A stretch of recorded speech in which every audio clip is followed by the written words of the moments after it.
Yeah, g'day, Mark here, and welcome back to my channel. Now last week I finished up making a batch of tool holders for my CNC lathe, and to make the most use out of them, I want to get this automatic tool changer working. Not sure if we can get it done this week. Let's take a look at it.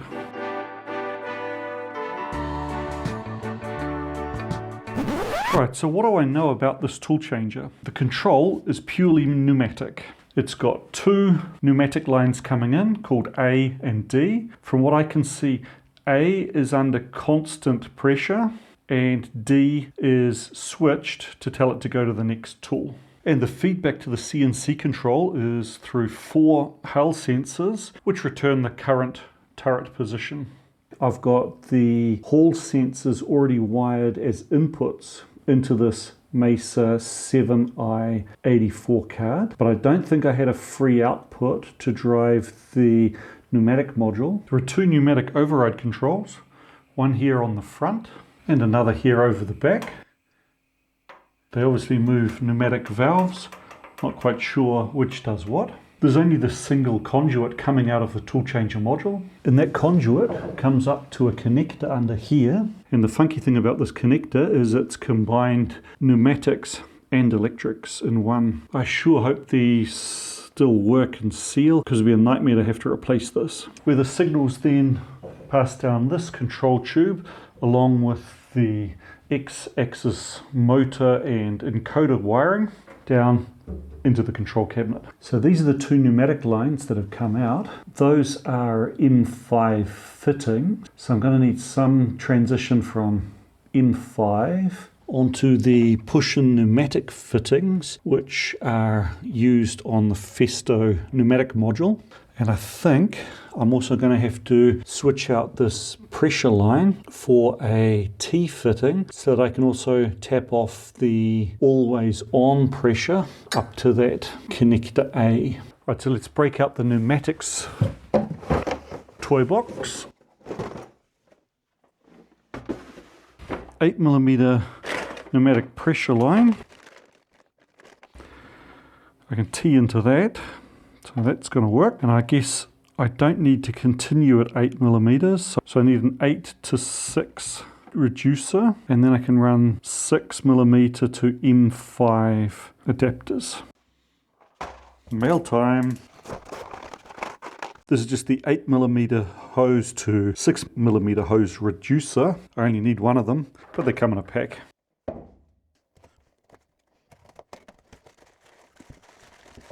I bought this in the classifieds, and the reason I went looking for a 25mm short Weldon tool holder was because this one, which I'm mounting my E-Mugi tapping head in, just wastes too much height.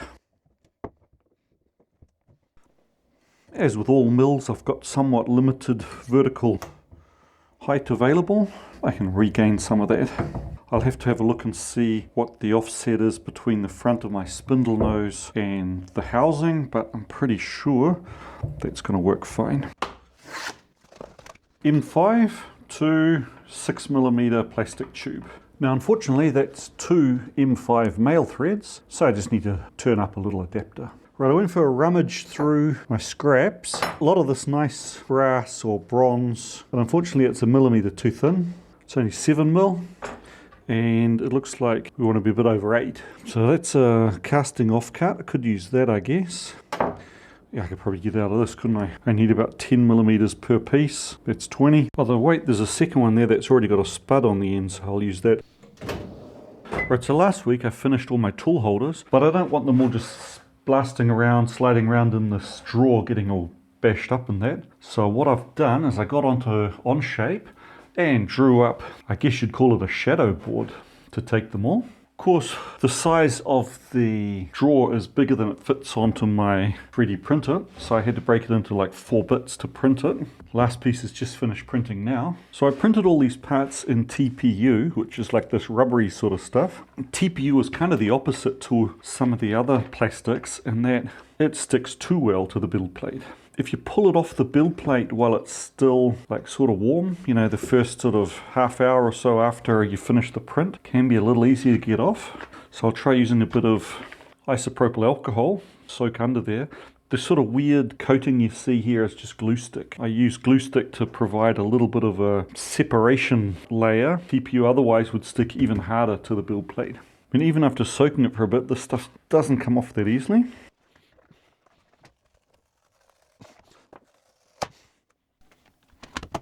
One thing that does really bug me is that the original Schaublin tool holders have got this chamfer on the bottom of them, which means they don't sit up. They always fall over. So what I've done is put a matching chamfer into this. At least I thought it was a matching chamfer. Maybe I got the dimensions slightly wrong. Oh well, now they lean back slightly. Oh, I screwed that one up. That's supposed to be one of the extended length ones, number 3. Guess we're going to have to reprint that panel.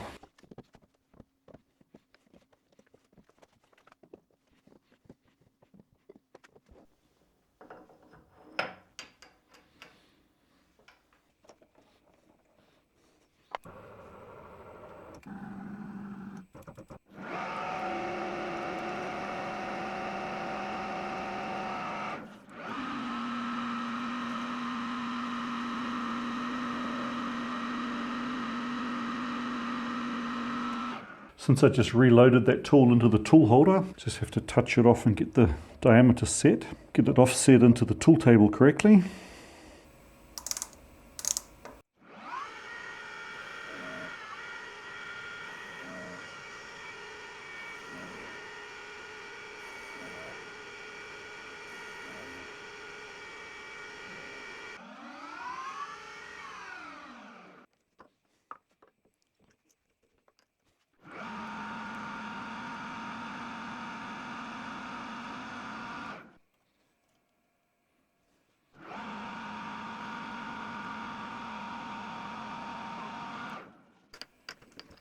Now I've got a couple of these tapping tool holders, and I must say I've always been too chicken to use them, but this is the perfect sort of easy to replace job to try it out on. It's just a spring-loaded ER25 holder in the retracted position. It's a wee bit of rotation, but it's locked in both directions. And then if you let the screw pull itself into the work a bit, it can rotate in one direction in an unlimited way. It's this way, but if it turns the other way, it comes up against the pawl and stops. So what that means is you can tap into your work, stop the spindle, and as it pulls this out, it'll freewheel, and then you can reverse the spindle and it'll come up against the pawl and you can back out of the work. So it looks like it can pull out about 1/8 of an inch before it disconnects and can move only barely beyond the disconnect point. Right, for this tapping experiment, I'm going to need the machine running slow in back gear. So I need some air on. Got a bit of an air leak there somewhere. I should go looking for that. As you can see, I replaced the valve that wasn't working in the bottom of this with just a manual valve. Now because I've got spindle feedback on the lathe, I guess I can do this with a threading toolpath, like a G33. So then if my RPM is slightly varying, the lathe will automatically compensate for it. Now of course none of that should be necessary because Linux CNC is capable of rigid tapping. There's a code called G33.1. So let's just try it, cutting some air.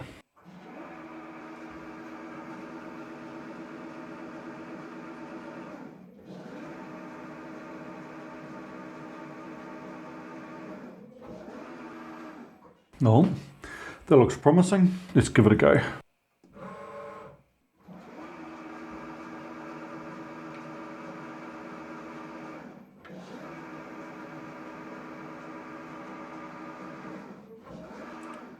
Looks like I didn't tighten this properly, did I? Duh. Now of course my indexing between the thread and the part is probably not going to work. So I think I'll just finish this with the hand tapping.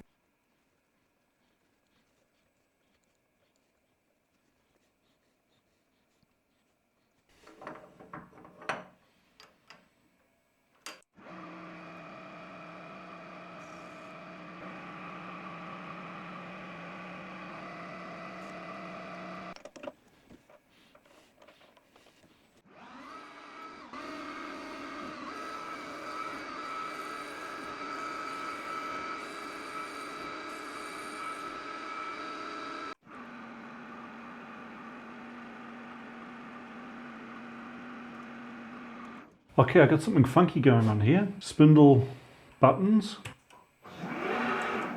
work normally. But if I give an M3 command, I hear a relay, but I don't get motion. Need to troubleshoot that.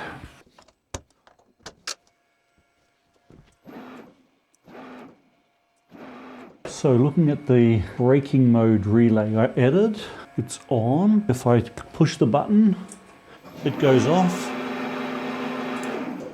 So when I push the button, it goes off and the VFD starts. But if I do an M3 command, it blinks but comes straight back on. Weird, that was working up until now. I wonder what's changed. I mean, I need to redo that anyway, so this is probably a good time to rip out all those stupid relays. Right, well that's super annoying, but since I'm going to have to dick around with the spindle wiring anyway, I think I'll just manually do this to get this part of the job finished.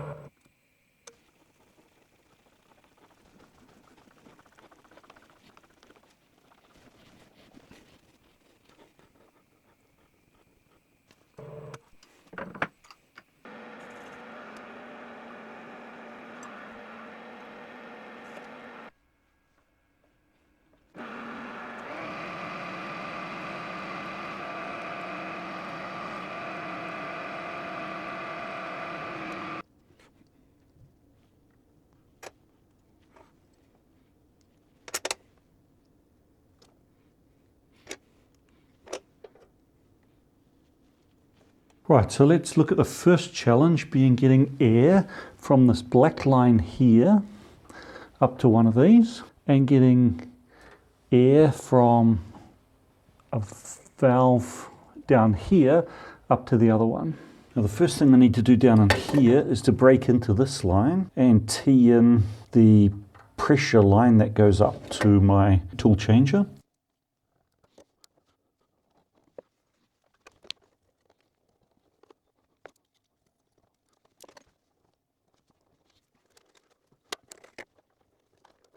Now unfortunately up at this end I don't know which one of these tubes is A and which is D. So which is the pressure line and which is the control line. So I'll probably just have to plug them in and play around with them and see if I can get them working in one direction. Big leak coming from the back there.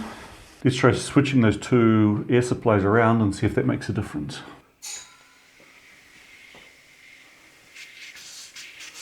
Okay, now I've got air coming out this one.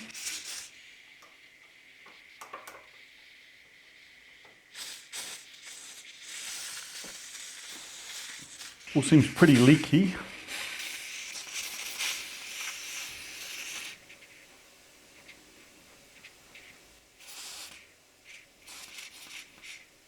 Okay, it turns out I did connect one of the outputs to that tool changer. It's connected to pin 15 as commanding a tool change. So if I set that to high, you can hear the valve turn on and we can hear leakage at the tool changer. And if I turn it back to off, it stops. So what this should do is the whole thing should lift up around this base plate here and then rotate and plop it back down. Sure sounds like air's trying to get to the right place. What if I try helping it?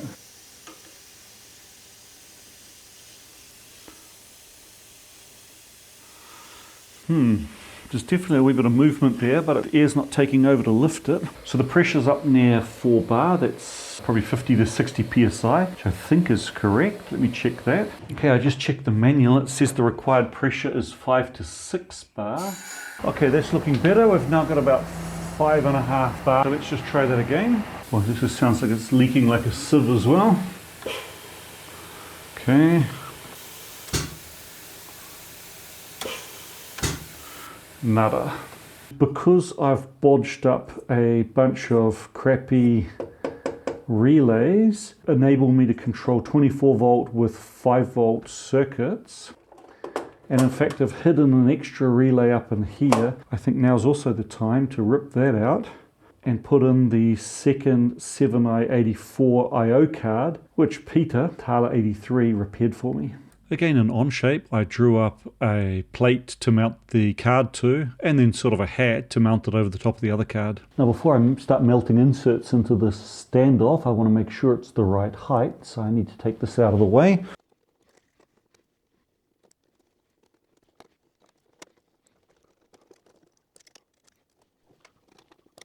Okay, that'll work.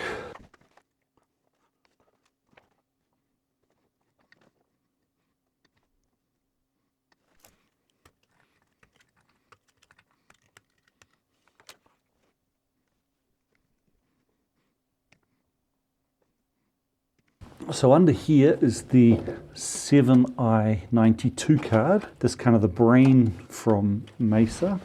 And it was mounted on a DIN rail with these two 3D printed bits. These are parts that came off my original home-built printer, made in PLA. And of course the PLAs got really brittle and just fractured when I tried to remove them. So I found the old model and reprinted them, this time in ABS. And man, the difference in print quality is pretty dramatic, isn't it? The ABS is much more flexible. So let's get a couple of inserts into these and then we can remount stuff.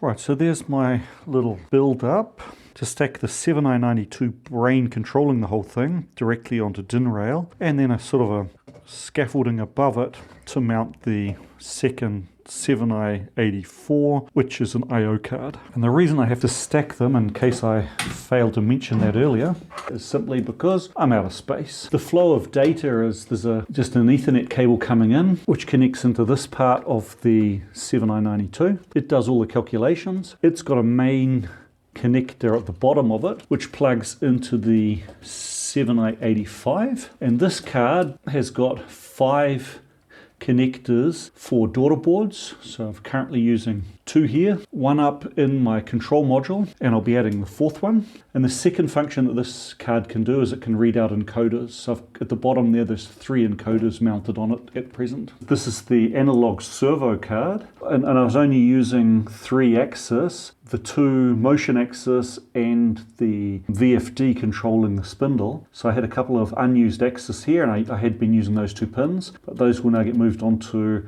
my I/O card. Right, so the first system's now moved onto here. That's the tailstock extend retract. Let's test it.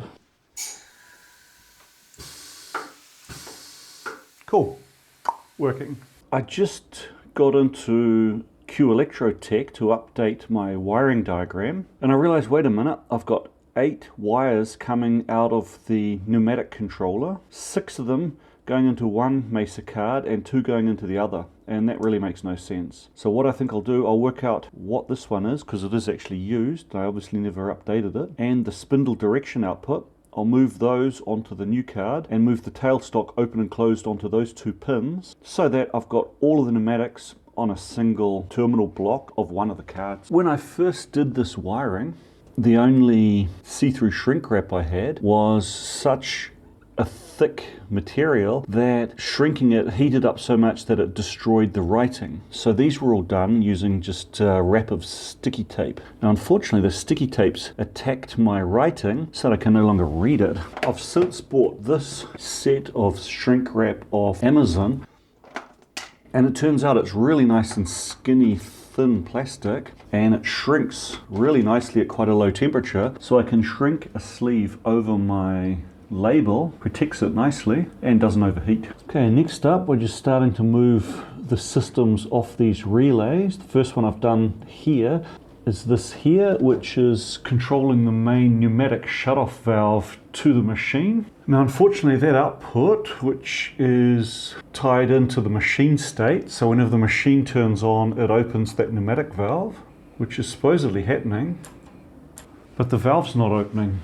So I suspect that the Mesa card doesn't have enough current to actuate this coil. 13 watts at 24 volts takes about a half an amp. Okay, I just looked up the manual and the maximum current capacity is 300 milliamps, so I guess that's not enough. Right, well if I do have to add a relay back in, rather than this huge Chinese board, I think what I'll use is a DIN rail relay. This is just a 24 volt. I know this can be controlled with a mesa card because I had it in my milling machine before. So if I can find some space on the DIN rail, I'll mount that. So I've now wired this output to control the coil of 19K2. The relay I added down here. Does it work? Yes, it does, but the valve's still not opening. What have I done wrong? So the input to the coil is working, so it must be the output of the relay I need to look at. Well, I worked out the problem. I had connected a circuit from plus through all the valve back to plus and not to ground. Now it's working. Next system I've switched over. This relay number 4 used to connect in to reset the safety relay through these pins here. They provide their own power, so they just need a loop. So in this case, I've used the enable for the 3rd axis here, which I'm not using. So starting off an e-stop, I release the e-stop, reset it, start the machine, and activate. If I hit e-stop, drop stuff, reset it, that one's working. Right, well I spent all day yesterday working on the wiring and I think I've got it a lot tidier and I thought I had it finished, but of course I don't. For some reason the machine thinks that the home switches or limit switches for the X and Z axis are all activated. Both the positive and negative limit switches are activated at the same time, which is obviously not a thing. That's these ones. And then I went looking further and I can see that all of the 4 switches which indicate the position of the tool changer are all also currently active. So I must have done something wrong in the wiring there that I need to troubleshoot.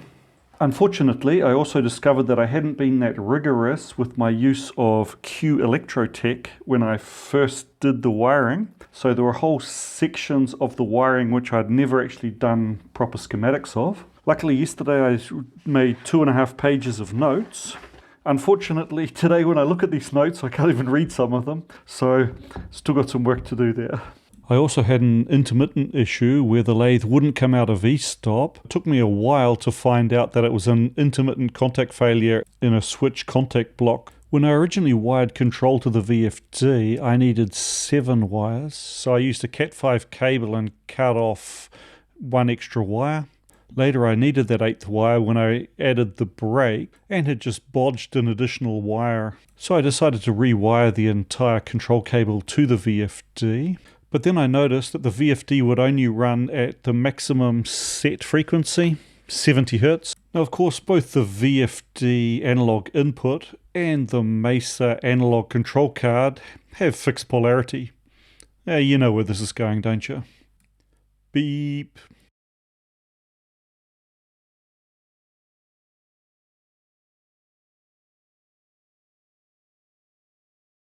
Beep. Once I've fixed the polarity, of course the VFD control was back to normal. While I was doing that, I also wired up this here. This is a relay which is controlled by the VFD. You can set it up for different things, but I've set it up to close when the spindle frequency is reached, the commanded VFD frequency. And I want to use that as a spindle at speed command because Linux CNC can inhibit axis motion until the spindle has come up to speed, so you don't start cutting while it's still accelerating. So that spindle at speed command works, but I just want to see if it also inhibits motion when we're doing a facing cut and the RPM is constantly changing.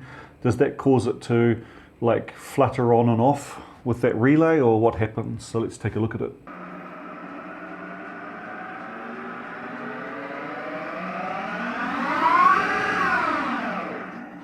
Okay, so spindle at speed pulses,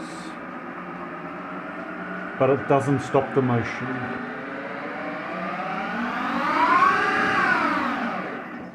Okay, so the spindle at speed did pulse on and off as the speed was changing, but it didn't stop the motion, so that's good. Right, I think I've now got all of my wiring complete for now. So let's clean all this up, get it all covered up, and then we can move on to the mechanical bits.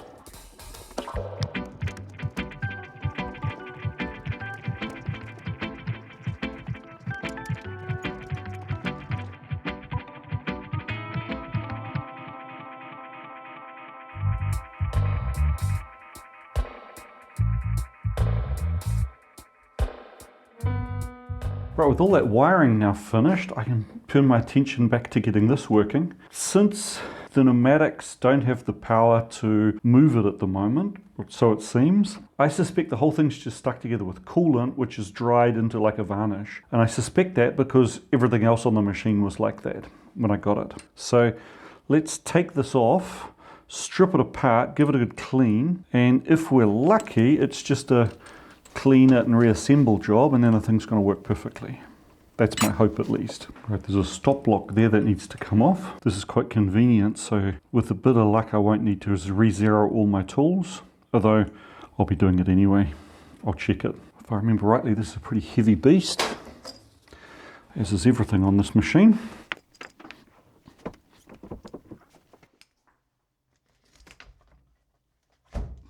I've got no clear idea of how this comes apart, but I'll just spend a bit of time looking at the mechanical build-up of it, the drawings, and see if I can work out whether I start from the top down or from the bottom up or something. What does the underside look like?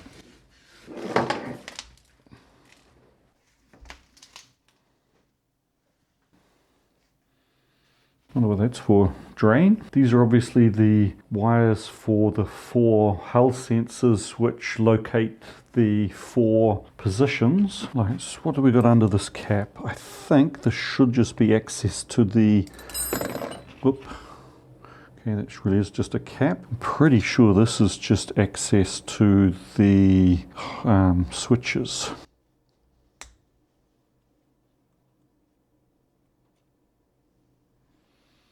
Also just a cap. We've got, yeah, that does nothing. Really don't want more gunge to fall in there at the moment, so. That's obviously the top of the piston which holds the thing down. What if we take off all of these top bolts? What do they do? So do we start with the big ones or the little ones? Well, let's start with the big ones.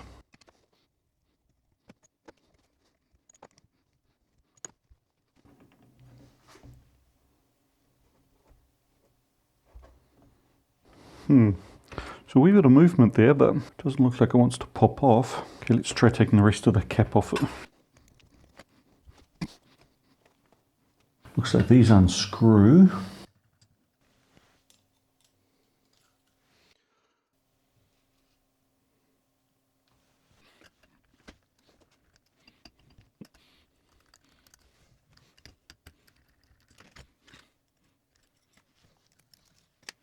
So I do now have a little bit of movement here. Pretty sure these will come up with the cover plate. So is the cover plate just holding on a seal here, or is there something else holding it down? I'll see if I can get a fine blade under there and see if I can just pop it up.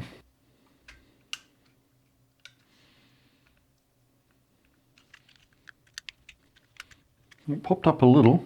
Now I wonder if this somehow unscrews. This oil filter tool's probably not the perfect tool for the job, but let's see if I can get a wee bit of torque on there and just see if it's going to come easily.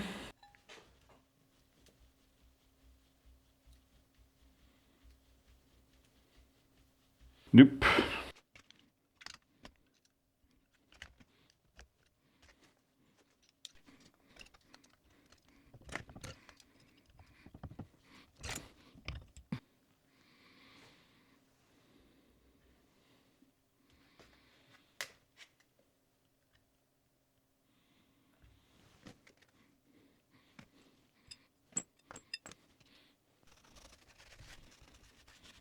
Now I'm pretty sure that there's 2 alignment spigots between this block and the rotating bit.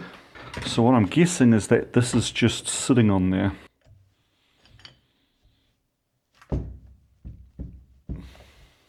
There's definitely a bit of movement in there.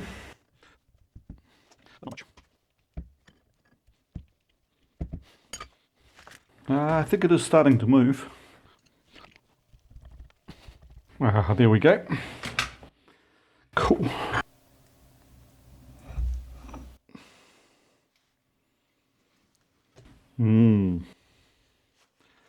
Pneumatic source.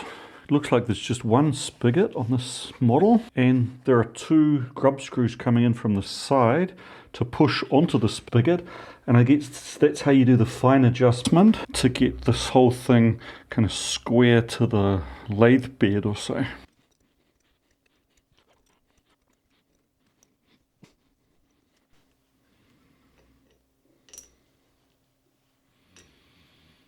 Little spring in the back of there to make sure I don't lose them. A bit tight.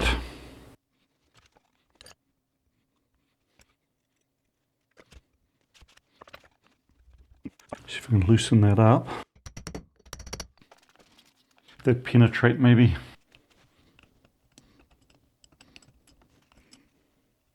Okay, this looks like it's just one of those pneumatic either exhaust mufflers or exhaust filters or something. Alright, next up I do see this is made out of two pieces, upper and lower. So I'm wondering whether I next split those, whether I have to take the pneumatic blocks off first. Probably the pneumatics, huh?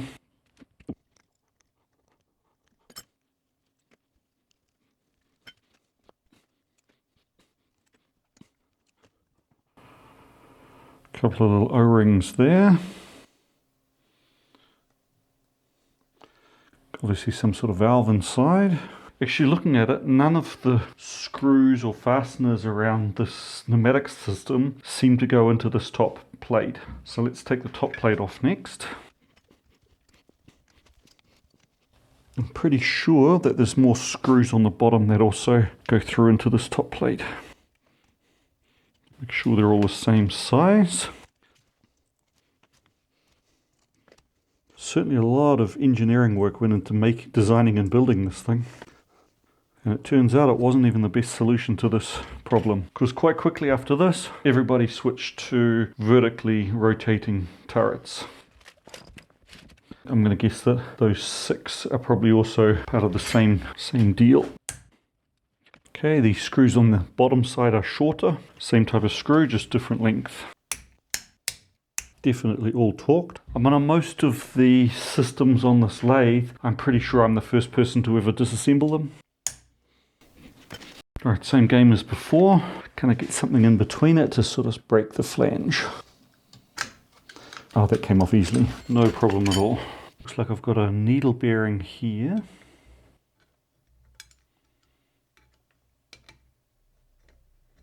That's very full of shmoo. Need a good washout. Yeah, everything's full of this kind of gunked up coolant is what I'm guessing. And here I've got the first defect, and that is the seal, which I'm guessing should be a single piece. Is not. Although who knows. Okay, I gave this a bit of a wipe down. And I just noticed that there's a second Allen key there which I hadn't seen before.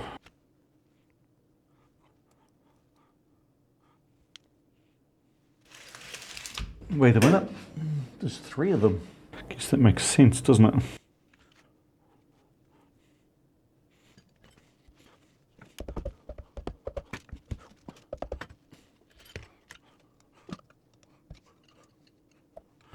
Aha!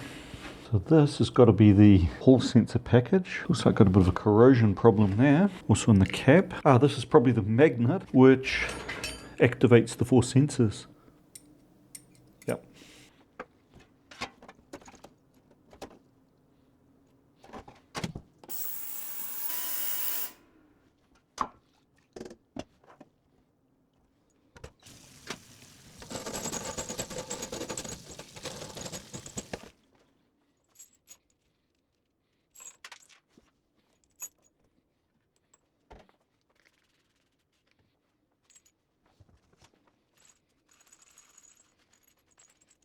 Right, so how does this thing work? Well, there's 2 pistons. There's a piston in here which, when it gets air, lifts this whole module up, and when the air is removed, a set of Belleville washers pull it back down onto a hearth coupling to keep it nicely aligned and rigid. This is the lift cylinder. The second pneumatic cylinder is this one. Now that piston in here has got a rod attached to it, and that rod has got a rack machined into it. Right, so once the lift cylinder has lifted up this big plate here off the hearth coupling underneath it, the second piston gets blown across, and that rack acts on a pinion which rotates this whole plate and rotates the tool through one tool position. Right, it's about now we get to kind of a problem. See how the wires are going up a hole in the middle of this thing?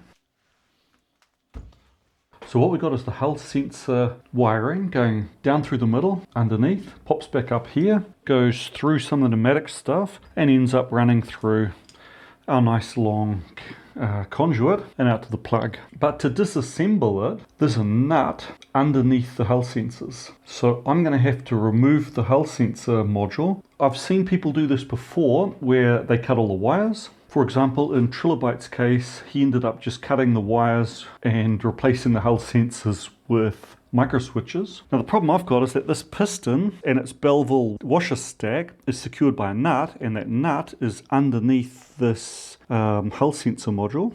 Now, first issue is, can I open it? Okay, that's good. These screws are a bit corroded, but they're coming out nicely so far. Touch wood.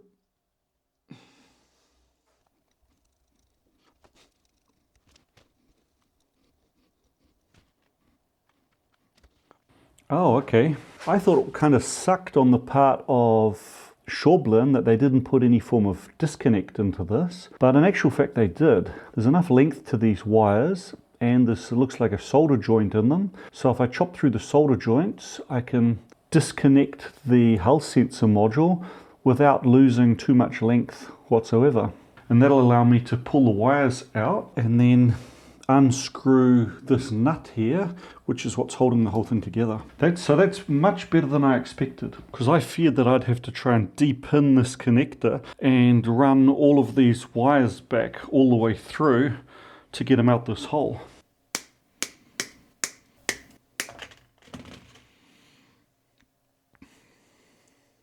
There's a bit of cracking in the what I assume to be epoxy of this, so I hope it'll still work when I put it back together. All it'll be is just 4 hall sensors potted in epoxy, I guess.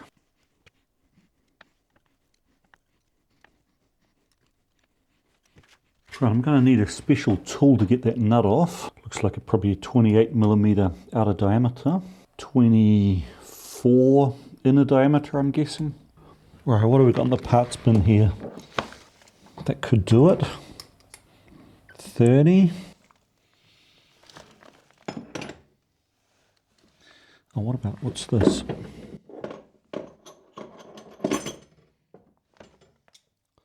Bit of thick pipe, that looks good. Oh, 28, perfect. Let's try making something out of this. Looks like the center threaded portion there is about 17mm. This is already 18 and a bit, so that's a fine size. Castellation's inner size is, yeah, let's call it 24. So we're going to need diameter 28, that's diameter 18. We're going to need some sort of a tool path to take us out to diameter 24. And then we're going to need, how wide are those castellations? Let's call it 4. So we're going to want a tool path that goes from X2, Y, what are we out at here? That's 28, so Y14 at least. Over to, doesn't matter, it's plus or minus, I'll have to do all 4 quadrants. And over to X14, Y2. So 4 of them, and the job will be done.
Okay, now the first tool path to clean out the middle to 24 millimeters is just going to be a simple helix. First I'm just cutting a 20 millimeter and then I'll move out 2 more millimeters and do it again. So right now we're 5 millimeters off the center line.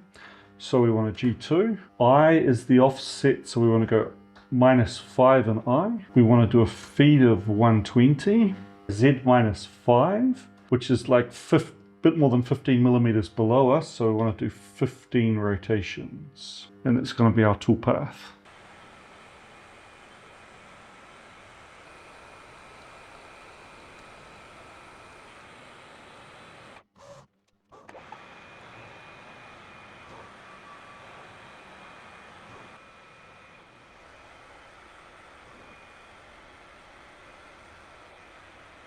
Now this is obviously the weakest way of making a tool like this, so it may well be the first time I try and use it that the ears just tear straight off, and then I redesign it more strongly.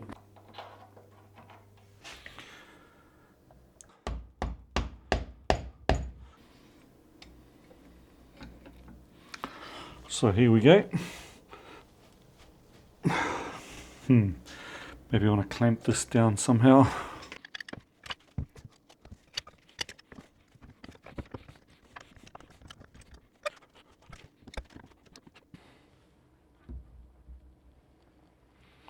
All right, it's turning. Now there's a big stack of Belleville washers. I hope they don't blast the lid off this once they come completely unscrewed. Hole in there, but I'm guessing that's just for pneumatics. Now theoretically this whole thing should just lift off. It is pretty glued together, which is the whole reason I'm pulling it apart. So how am I going to get this piston to lift off?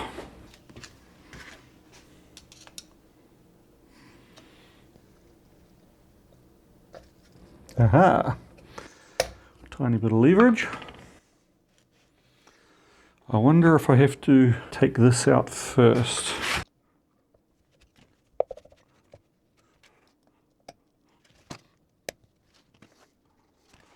Cool. Oh wow. Yep, that's some serious gunk under there. No rust to worry about. Well, so far this is all pretty much what I would expect it to look like. I'm pretty sure this was an old coolant or something that just turns to gloop. I'm not seeing any mechanical damage or any indication that anyone's been in here before and done a really bad job of maintenance or anything. I'm pretty sure I'm the first person to pull it apart, so any bad maintenance will be mine. You can see here why this is so rigid once the pressure's off and the Belleville washer stack is pressing it together, because this is a hearth coupling and it aligns very rigidly with the lower section of hearth coupling down here. There's a fastener there, but that's just for that stud, which I really don't need to take off. It looks like this is two parts. There's a seal down in here. So basically this whole area is one big piston by the looks of it, to give enough power with that reasonably low air pressure to overcome the stack of Belleville washers.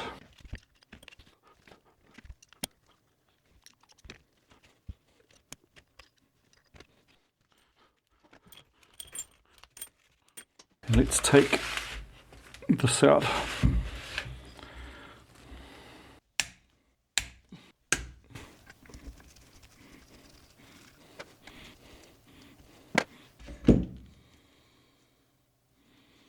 O-ring on the bottom of there.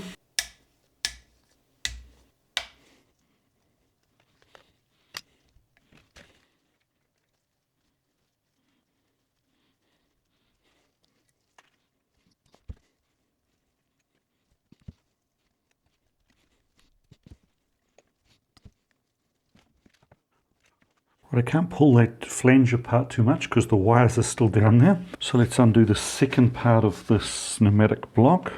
I wonder why this fastener is sticking out more than the others.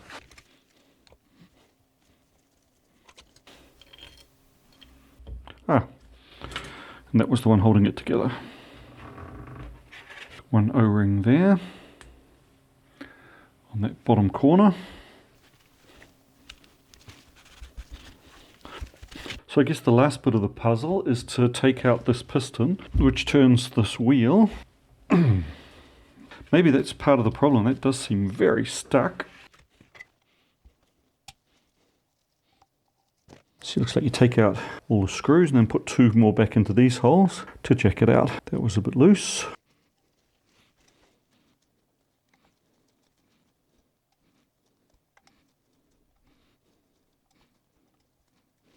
I need a slightly longer screw for jacking.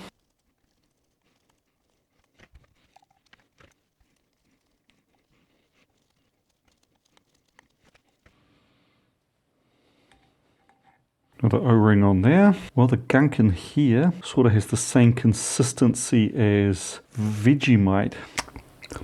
Now it tastes more like Marmite. Right, there's a little tab washer on that, holding it from backing out of rotation. There's the tab there. Now the question here is, can I get my smallest hook spanner on here, or do I have to make up another special tool? That's going to hit there.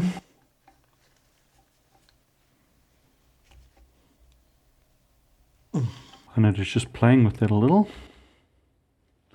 I am now getting a wee bit of rotation there, leading to a wee bit of motion on the piston.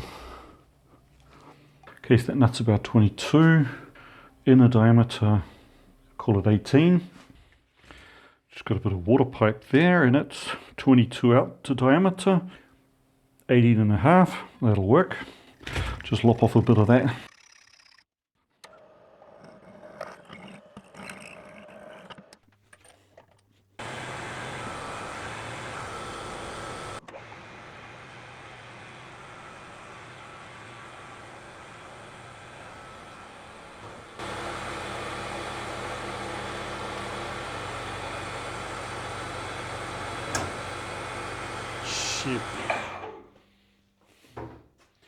Okay, I guess I didn't strap that down tight enough. Well, that took a big chunk out of that end mill. Bugger. That was a new one too.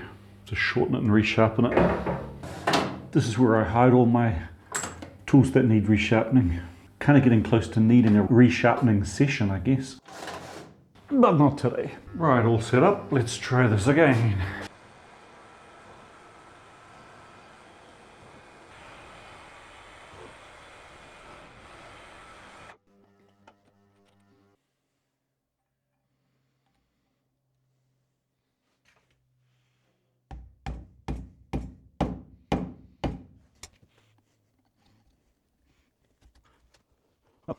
Okay, that's not really an undo thing at the moment. That's got the piston moving.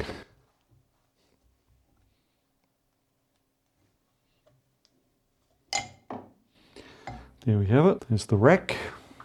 Gonna need some way of jamming this, I guess. Didn't take much torque at all. Now I'm gonna guess that's a copper drift job to knock this out.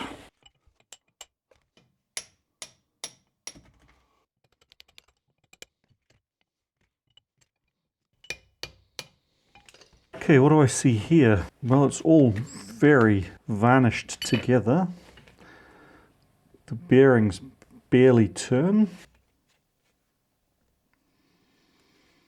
But there's no corrosion or anything. I guess at the moment the only thing I've seen that would prevent this from working was the amount of sticky, varnished coolant in it, and this big piston seal being broken. Now this could definitely be the problem, because this must be the lift piston, the whole size of it, and it needs to lift high enough to disconnect the hearth coupling. Seems logical to me that if this is a piston seal and there's a big leak around it, that may well also be the reason why we never got any lift. And since we never got lift working, we never got as far as to see whether the rotation side of things would work, but that was also gummed up as hell. Okay, that came out easily.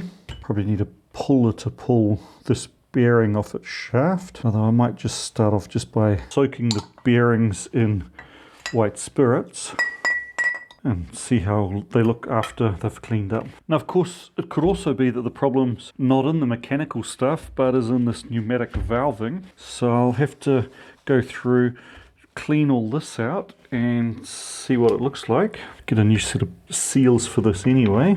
Yeah, once I've pulled these valves apart and looked at their sealing and O-rings and stuff, I can start making a decision about where I go from here. But that's going to have to be a job for another day because I'm out of time. I need to go and start editing today's video. And if you like this kind of content, I'd appreciate it if you'd subscribe to the channel, or even better, join me on Patreon or support the channel on YouTube members. And I'm doing the next members live stream and Patreon's live stream Sunday, March 1st at 2100. That's Central European Time, GMT+1. Love to see you there. Thanks for watching.